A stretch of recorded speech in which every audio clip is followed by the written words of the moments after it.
पिछले लेक्चर में हमने प्रथम कोटि की अभिक्रियाओं के बारे में अध्ययन किया था और प्रथम कोटि की अभिक्रियाओं के लिए हमने समाकलन स्थिरांक और अर्धायु काल का मान ज्ञात किया था। आज हम रेडियो एक्टिव डिसइंटीग्रेशन के बारे में अध्ययन करेंगे। जैसा कि हमें पता है, रेडियो एक्टिव पदार्थ से निरंतर रूप से अल्फा, बीटा एवं गामा कणों का उत्सर्जन होता रहता है, जिससे कि उसके द्रव्यमान में लगातार कमी होती रहती है। हमें यह भी ज्ञात है कि रेडियो एक्टिव पदार्थ के जो विघटन की दर है वह उस समय उपस्थित उस रेडियो एक्टिव पदार्थ के परमाणुओं की संख्या के ऊपर निर्भर करती है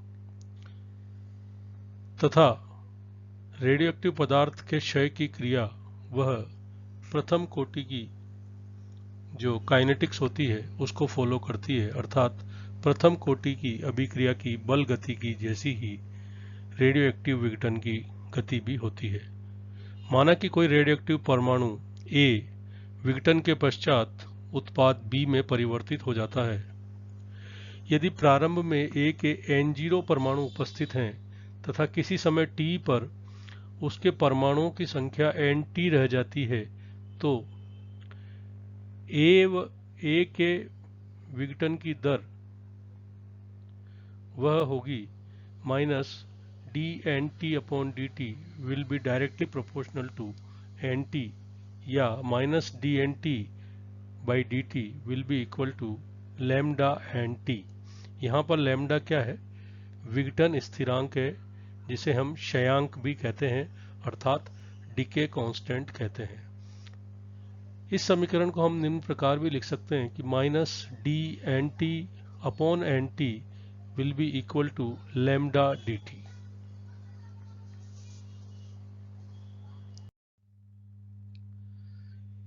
यह जो समीकरण है minus dNt/Nt is equal to minus lambda dt, अब हम इसका समाकलन करेंगे। तो समाकलन करने के बाद यह आ जाता है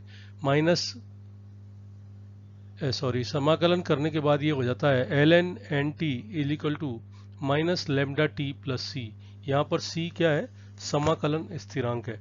अब जैसा कि हमें मालूम है, प्रारंभ में अर्थात t बराबर 0 पर nt का मान n0 के बराबर होगा।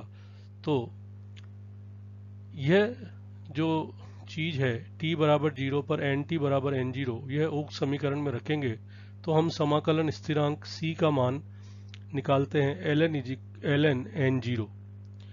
अब ये समाकलन स्थिरांक का मान हम उपरोक्त समीकरण में रखते हैं, तो ln nt will be equal to minus lambda T plus ln n0 और lambda t is equal to ln n0 minus ln nt और lambda t will be equal to ln n0/nt।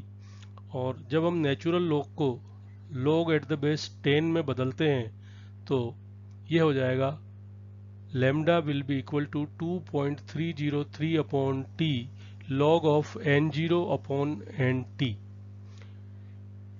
इस समीकरण को हम देखते हैं तो यह प्रथम कोटि की वेग समीकरण के समान ही है तथा इसकी इकाई भी, जो क्षयांक है उसकी इकाई भी क्या होगी?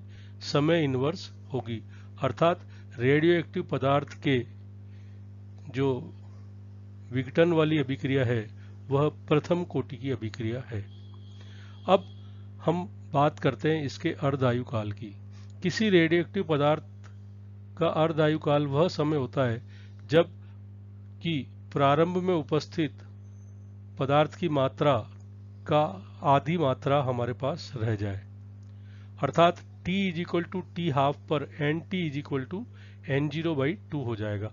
तो उपरोक्त मान t is equal to t half तथा nt is equal to n0/2 हम उक्त समीकरण lambda is equal to 2.303/t log n0/nt में जब रखते हैं तो lambda will be equal to 2.303 t half log n0/n0/2 और ये हो जाएगा 2.303/t हाफ log 2। log 2 का मान जैसा कि हमें ज्ञात है 0.3010 होता है, तो lambda will be equal to 0.693 upon T half, और T half will be equal to 0.693 upon lambda.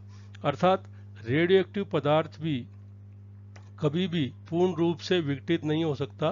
किसी रेडियो एक्टिव पदार्थ का जो अर्धायु काल वो होगा, वह क्या होगा, 0.693 अपॉन लैम्डा, तथा उसका जो अर्धायु काल है वह ताप, दाब, भौतिक अवस्था तथा रासायनिक अवस्था व प्रारंभ में उपस्थित नाभिकों की संख्या पर निर्भर नहीं करता है। अब हम जो प्रथम कोटि की अभिक्रियाओं के बारे में हमने जो अध्ययन किया है उससे संबंधित कुछ गणितीय प्रश्नों का हल करेंगे। एक प्रश्न है, रेडियो एक्टिव तत्व की क्षय की प्रथम कोटि की अभिक्रिया है तथा इसका अर्धायु काल 1590 वर्ष है, तो हमें इसके विघटन स्थिरांक की गणना करनी है। जैसा कि अभी हमने पढ़ा कि रेडियो एक्टिव पदार्थ का अर्धायु काल बराबर क्या होता है, 0.693 अपॉन लैम्डा।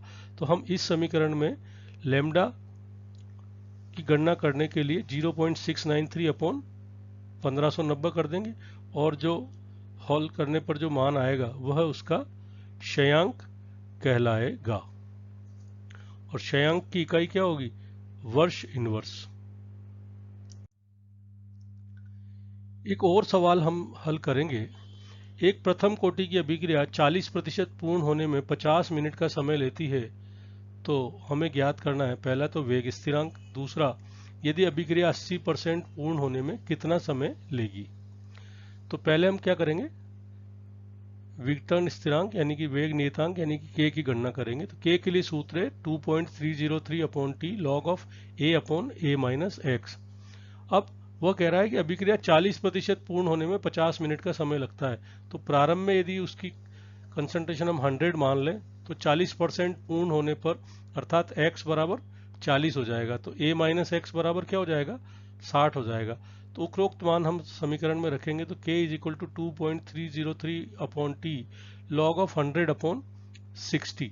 अब t का मान हमें कितना मालूम है, 50 मिनट, तो 50 यहाँ पर रखा और इसको सोल्व किया तो k की वैल्यू आई 0.010216 मिनट इनवर्स। जो भी आया वो आप सॉल्व करके देख सकते हैं, उसमें कोई ऐसी बात नहीं है। अब हम दूसरा सवाल इसी में हल करेंगे कि अभिक्रिया को 80% पूर्ण होने में कितना समय लगेगा। तो हमें 80% पूर्ण होने में लगने वाला समय ज्ञात करना है, तो उसके लिए 2.303 upon t log of a यानी कि 100 है, और a माइनस एक्स 80% पूर्ण होने पर क्या बचेगा, a माइनस एक्स का मान 20 हो जाएगा। तो इसको हल करेंगे तो ये आ जाता है t बराबर 157.58 मिनट। एक अन्य सवाल है कि एक प्रथम कोटि की रासायनिक अभिक्रिया A चेंजिंग इनटू B है, उसका अर्धायु काल 10 मिनट है। 60 मिनट के बाद A का कितना प्रतिशत बचा रहेगा।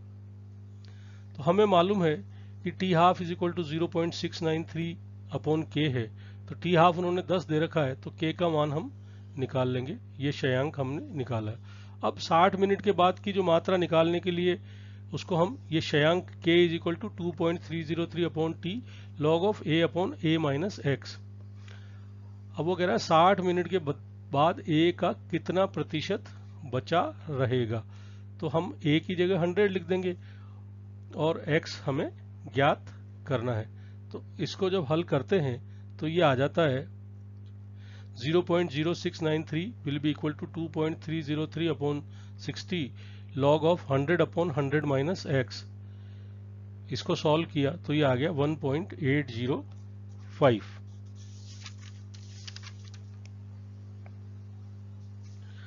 अब इसको आगे एंटी लॉग लेके सॉल्व करेंगे। 100 upon 100 minus x will be anti log 1.805, और 1.805 का एंटी लॉग लिया तो वो आया 63.83, और इसको आगे जब सॉल्व किया तो ये आ गया 1.56%। एक अन्य सवाल है कि एक प्रथम कोटि की अभिक्रिया 90% पूर्ण होने में 10 मिनट का समय लेती है, तो वेग नियतांक ज्ञात कीजिए।